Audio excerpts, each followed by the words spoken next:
Boa tarde, pessoas. E aí, tudo certo? Como é que vocês estão? Mais uma sexta-feira da biologia, né? E aí, tudo tranquilo? Meus primeiros anos. Vamos lá, né? Vocês sabem que dia de sexta-feira é dia de biologia aqui no EducaPE, tá? Meu nome é Andrei, para quem não me conhece, eu sou o professor de biologia aqui do EducaPE e sou eu que faço geralmente os sextores aqui da biologia aqui no EducaPE, beleza? E assim, hoje vocês sabem que a gente vai ter a resolução do desafio EducaPE.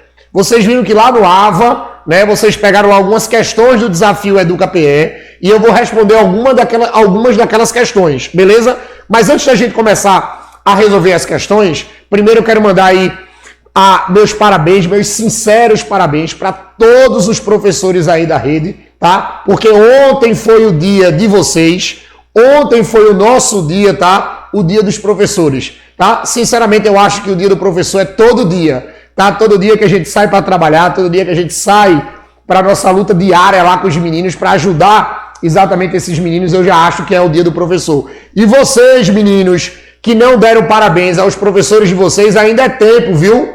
Não é para esperar só um dia para dar parabéns aos professores de vocês, não. É para vocês darem parabéns todo final de aula. Toda aula que passa, vocês têm que dar os parabéns aos professores de vocês, tá? Porque vocês vão ver lá na frente como é importante esse trabalho da gente, professor, na vida de vocês, beleza? Então, meu abraço aí a todos os professores aí da rede, tá? Meu abraço aí e espero que vocês tenham passado o dia de ontem aí um ótimo dia e eu espero que todos os dias da vida de vocês sejam cada vez melhor e cada vez melhores, né? Com muito mais sucesso, beleza? Mas assim, antes da aula, você sabe que a gente tem aqueles recadinhos, né? Então tá aqui o primeiro recadinho de hoje aí. Ei, menino, se tu não faz parte ainda do canal lá no YouTube, eu preciso que tu tenha 10 segundinhos para ir lá no YouTube, tá? Aí você procura lá o canal EducaPE, beleza? Se você ainda não é inscrito no canal do EducaPE, tu entra lá no EducaPE, se inscreve, tá? Deixa teu like, beleza? Assiste todos os vídeos e ativa os sininhos, porque aí todas as aulas que aparecerem no EducaPE, vocês recebem em primeira mão. Então eu preciso que todo mundo esteja lá no canal do EducaPE, beleza? E assim, como você já vai estar no YouTube para se inscrever no EducaPE, se inscreve no meu canal também. Eu vou esperar vocês dos primeiros anos lá no meu canal, Biologia com Tubarão. Todo dia tem aula de biologia nova lá, tá? Todo dia tem aula de biologia nova lá. E vocês sabem que nesse final de ano eu vou focar a preparação para o seriado 1, que é a primeira obrigação de vocês dentro dos vestibulares, beleza? Então, eu vou esperar vocês tanto no canal do EducaPE, como também no canal Biologia com Tubarão, beleza? Eu espero todo mundo lá. E assim, lembrem que durante a aula, vocês podem tirar um monte de prints aí, solta lá no story de vocês no Instagram e marca lá @AndreiBio, me segue no Instagram, beleza? E marca lá @EducaPE também, tranquilo? Mas assim, passando essa parte aí de todos os recados, vamos trabalhar. É porque a gente tá aqui para trabalhar. Eu disse a vocês que hoje é dia da gente responder, algumas questões do desafio EducaPE. Eu espero que vocês tenham gostado das questões. Basicamente, são aquelas questões que vocês vão encontrar nas provas, tá? Basicamente, são aquelas questões que vocês vão encontrar nas provas. E uma coisa que eu preciso que vocês não esqueçam é que, assim, não adianta vocês saberem de tudo que eu tô dando aqui, não. Você também tem que ter a aplicabilidade, você tem que saber aplicar o danado do assunto. Então, hoje é dia de a gente tirar algumas dúvidas. Tá? Hoje é dia de eu responder algumas questões para a gente relembrar e tirar algumas dúvidas sobre alguns assuntos que a gente já passou aqui no EducaPE. E se tu quiser assistir todos os outros assuntos que a gente já falou aqui, é só tu ir lá no canal do EducaPE, vai na aba Vídeos, beleza? Que você vai ter todos os vídeos. E de antemão também, se tu não baixou o aplicativo Conecta Aí, baixa o Conecta Aí também lá, porque lá você acompanha, lá você, além de acompanhar, você tem tudo do EducaPE sem gastar um dado da sua internet. Lá, lembrem lá que você não gasta internet para acompanhar a gente aqui do EducaPE no aplicativo Conecta Aí, beleza? Mas vamos para a primeira questão, presta atenção. Primeira questão do dia. Essa questão vocês tinham lá no desafio EducaPE de Biologia e viu o que ela dizia. Considere uma sequência considere uma sequência com 100 pares de bases de comprimento, contendo 32 timinas. Quantas citosinas, guaninas e adeninas essa sequência terá, respectivamente? Presta atenção. Aí vocês sabem que ele vai estar falando do danado do DNA. Quando a gente fala do DNA, eu preciso que vocês lembrem, olha para cá, viu? Para vocês verem como é que essa questão saía tranquilinho. Vê só. Quando a gente trabalhou aqui no EducaPE com DNA, vocês vão ter que lembrar que o DNA nada mais é do que um tipo. O DNA nada mais é do que um tipo de ácido nucleico. Ele vai ser um tipo de ácido nucleico. Tá? O danado do DNA. Como o DNA é um tipo de ácido nucleico, preste atenção. Esse ácido nucleico aqui, ele vai ser um polímero.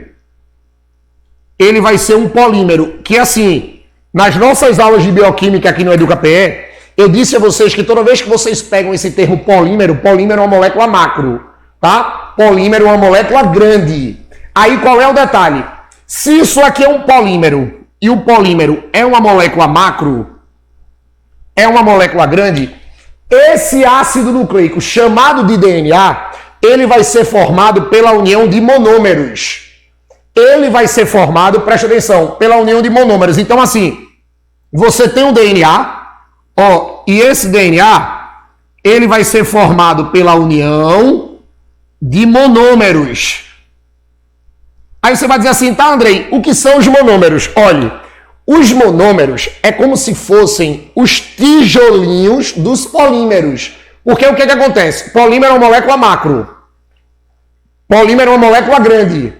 Como o danado do polímero é uma molécula grande, vocês têm que lembrar que o danado do polímero, ele vai ser formado pela união de várias moléculazinhas pequenas, como se fossem vários tijolinhos.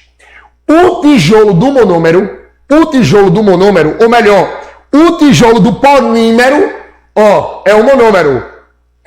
As pecinhas pequenas que você vai montar uma macromolécula é exatamente os monômeros. Essas são as pecinhas pequenas. Aí você pode dizer assim, Andrei, mas tem um nome isso? Tem. Vocês têm que tomar cuidado que assim, o monômero que vai formar o polímero chamado de ácido nucleico é o que vocês vão chamar de nucleotídeos.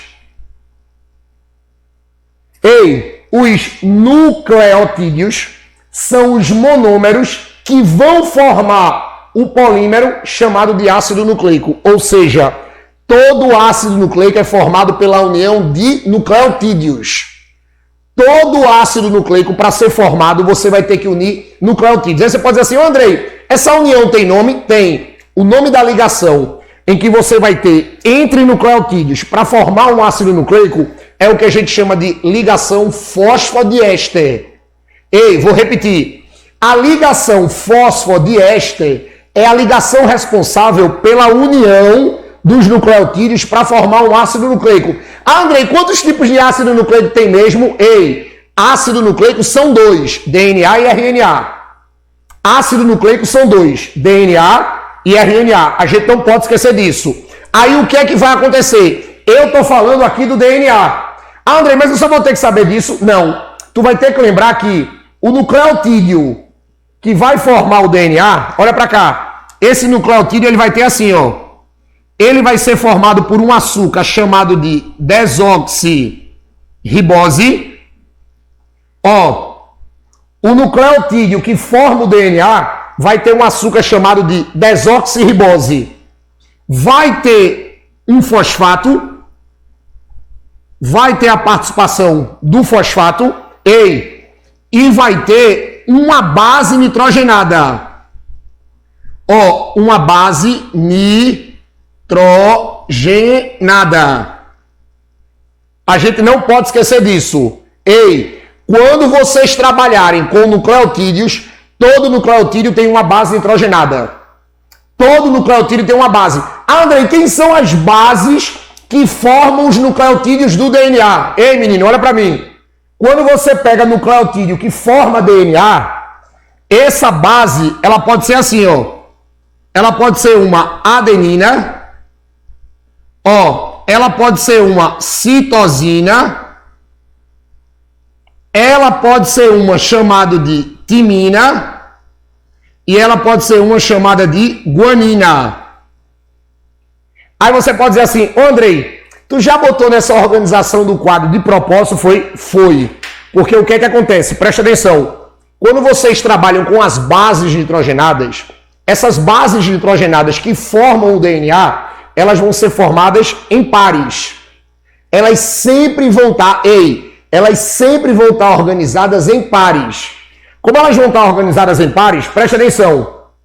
A adenina, vocês vão dizer que no DNA, ela sempre vai fazer par com a timina. E a citosina, vocês vão dizer por aí que ela sempre vai fazer par com a guanina. Olha, André, mas eu queria mudar os casais. Não pode. Os casais são fixos. Adenina com timina. Citosina com guanina. É aquela coisa, viu, monstrinho? A com T, G com C. Adenina com timina, citosina com guanina. Sempre são os mesmos. Sempre vai ser os mesmos. Novamente, ó. Ei, adenina com timina, citosina com guanina. Por que eu tô pegando no pé disso aí? Porque assim, como as bases no DNA, elas vão ser formadas, ou melhor, elas vão ser organizadas em pares, vocês há de concordar comigo que elas vão ter que estar nas mesmas quantidades. Por exemplo, se eu tenho duas adeninas, eu tenho que ter duas timinas, porque são pares. Se eu tenho 10 guaninas de um lado, do outro lado eu vou ter que ter 10 citosinas, porque guanina faz par com citosina, então as quantidades vão ter que ser iguais. Depois que vocês lembram disso, vê o que a questão está dizendo. Olha para cá. Um danado de um DNA, uma sequência de DNA, ela tem 100 pares de bases. Ei, se ela tem 100 pares de bases, quantas bases ela tem? Olha para mim agora. Se ela tem 100 pares de bases, se ela tem 100 pares, quantas bases ela tem? Se cada par são duas bases, 100 vezes 2, olha para cá. Vai ser no cantinho aqui, ó. Olha para cá. Significa que esse DNA da questão tem 200 bases. Ei, monstro, são 100 pares. 100 vezes 2, 200 bases. Sendo que a questão me disse que das 200 bases que apareceram, das 200 bases que apareceram nesse DNA, 32 eram timinas. Então você já sabe, olha para cá, que T vale 32. Aí ele quer saber agora quanto é que vale adenina, guanina e citosina. Aí vê como é que tu vai resolver isso. Se das 200, 32 eram timinas, ele quer saber quantas eram de adenina, quantas eram de guanina e quantas eram de citosina. Acabou a questão. Porque o que acontece? Se a questão te deu timina, automaticamente você sabe a de adenina. Porque quem é que faz o par com a timina? É a adenina. Se a adenina, se a timina tem 32, se você tem 32 bases de timina, significa que você tem 32 bases de adenina, porque são pares, ó. Se é 32 aqui, então vai ser 32 aqui. Você acaba de descobrir que A vale 32. Andrei, por que A vale 32? Porque a questão te deu 32T, monstro. E quem faz o par com T é A. Então fica 32. Aí vê o que é que fica. 32 com 32 dá quanto? 64. Ei, 64 para 200. 64 para 200. Falta quanto? 64 para 200. 130. Ei, 64 para 200 vai dar quanto? 136. Perfeito. 32 com 32, 64. 64 para 200, faltam 136. 136 vai ser dividido para guanina e citosina. Então fica assim, ó. 68 daqui e 68 daqui. Aí vê como é que fica, ó. 32 com 32, 64. 68 com 68, 136. 64 com 136, 200. Bateu. Andrei, por que tu dividiu isso aqui? Ei, menino, eu dividi isso aqui porque lembrem que guanina e citosina são pares. Então eu tenho que dividir metade para um, metade para outro. Aí vem o que ele diz. Quantas citosinas, guaninas e adeninas essa sequência terá? Tem que ser respectivamente, tá? Tem que ser na ordem. Não é só você descobrir o número. Você tem que saber a ordem. Aí o que é que vai ficar? 68, 68 de citosina, 68 de guanina 32 de adenina. Gabarito da questão, gabarito letra C. Gabarito letra C, beleza? Ó, essa primeira questão, vem na tela aí. Lembrando, tá? Que essa primeira questão que tá na tela aí, ela é 68, 68 e 32, porque não é só, presta atenção, não é só você saber os números não. Lembrem que a questão tá pedindo respectivamente. Quando você tem esse termo respectivamente na prova, o que é que vai acontecer? Significa que você tem que colocar na ordem que ela pediu. E a ordem que ela pediu foi citosina, guanina e adenina. Então a primeira questão gabarito letra C. Eu espero que no desafio todo mundo tenha acertado essa questão, porque é uma questão tranquila, tá? E é uma questão com a cara dos nossos vestibulares. Principalmente o vestibular do danado do seriado. Beleza? Tranquilo? Vamos para a segunda questão. Essa segunda questão é maior. Olha para cá. Vê o que ela está dizendo. Uma jovem comeu um lanche que continha pão, alface, tomate, queijo e carne bovina, além de óleos vegetais no molho. Nas próximas horas, seu corpo irá utilizar a energia proveniente desses alimentos. Beleza, comeu, vai ter que acontecer a digestão, e quando acontece a digestão, vocês sabem que vai ter que ter energia. Aí vê o que ela diz. Em relação a isso, assinale a alternativa correta. Vê, traz para mim aqui. A gente vai ter que analisar a alternativa por alternativa. Antes de a gente começar a analisar, deixa eu apagar logo isso aqui, porque eu tenho certeza que eu vou precisar do quadro. Espera aí, deixa eu deixar ele bonitinho aqui. Por enquanto que eu vou apagando, vocês já vão pensando aí nessa questão. Eu espero que todo mundo tenha resolvido ela lá no desafio, tá? Para vocês ir treinando. Aí vê o que essa questão está dizendo. Olha só. Letra A. Acompanha comigo aqui. A quantidade de energia química que a jovem obteve ao comer o queijo e a carne é a mesma quantidade que os bovinos adquirem ao comer suas rações. Ei, presta atenção. Ó, a quantidade de energia química que a jovem obteve a comer queijo e carne é a mesma quantidade que os bovinos adquirem a comer as suas rações. Olha, primeiro que essa coisa de obtenção de energia vai estar muito relacionada com a quantidade. E assim, a partir do momento que um animal ele se alimenta mais do que outro, se ele está se alimentando mais do que outro, então, teoricamente, por ele estar se alimentando em uma maior quantidade, ele já vai produzir mais energia. Ele já vai produzir mais energia. A gente não pode esquecer disso. Então, assim, por mais que a gente tenha os mesmos componentes, mas vê o que ele diz aqui, ó. Os bovinos, quando eles comem as suas rações, na maioria das vezes eles comem em maior quantidade que a gente. Então, a partir do momento que você aumenta a quantidade de comida, você aumenta a quantidade de produção de energia. Já não poderia ser a letra A. Essa letra A ficou muito estranha. Letra B, vê. Para a produção do pão, foi utilizado o trigo, beleza, cujas moléculas de clorofila transferiram a energia luminosa do Sol sob a forma de energia química para as moléculas de ATP na etapa química da fotossíntese. Vamos lá, calma. Presta atenção.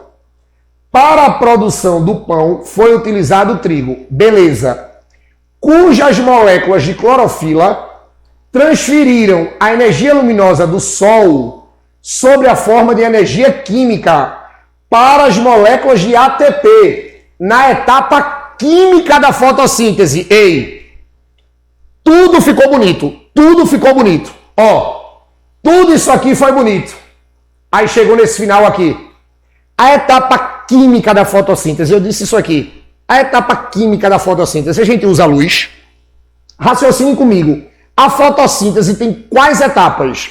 Vocês têm que lembrar que quando eu dei fotossíntese aqui no EducaPE, eu disse para vocês que a fotossíntese vai ter duas etapas.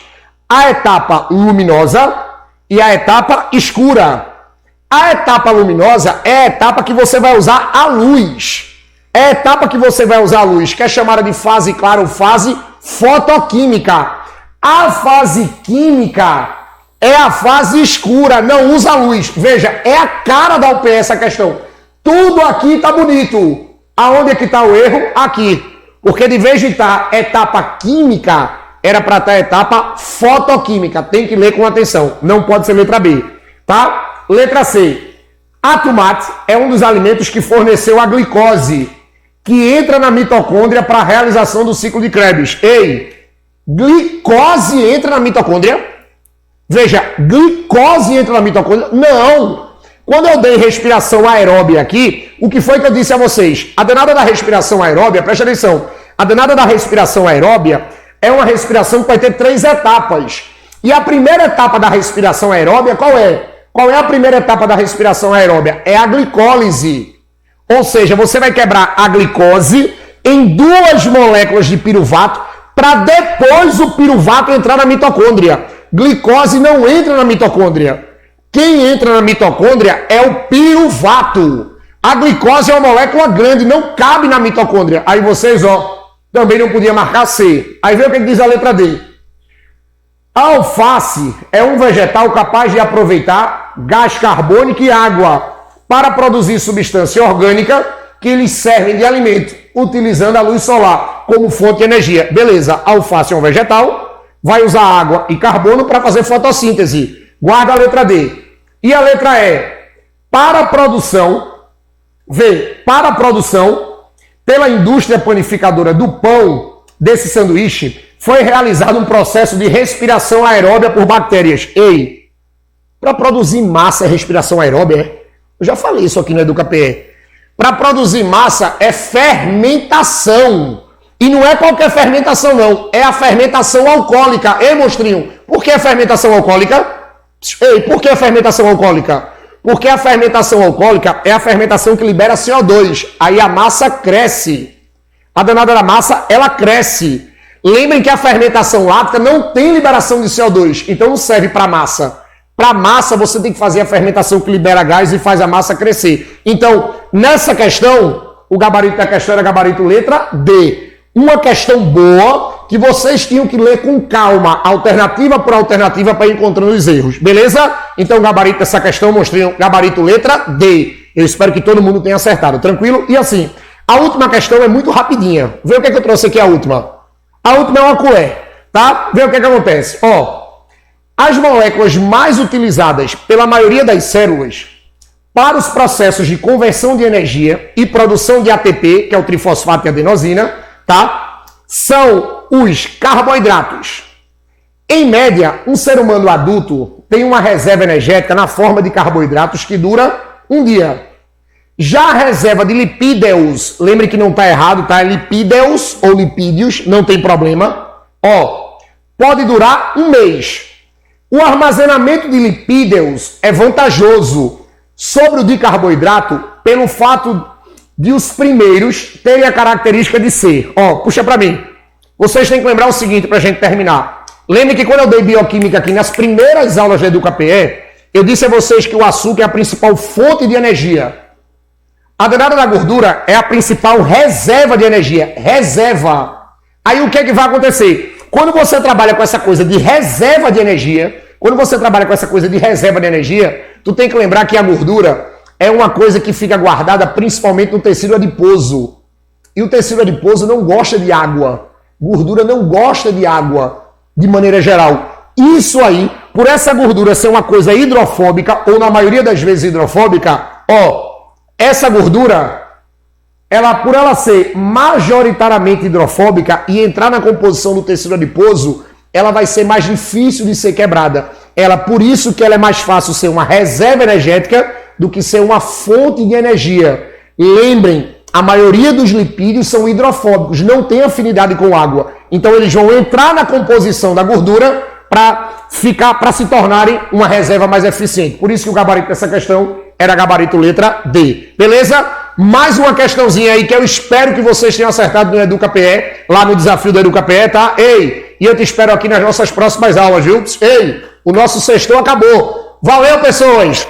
Beijo no coração de vocês, viu? Tchau!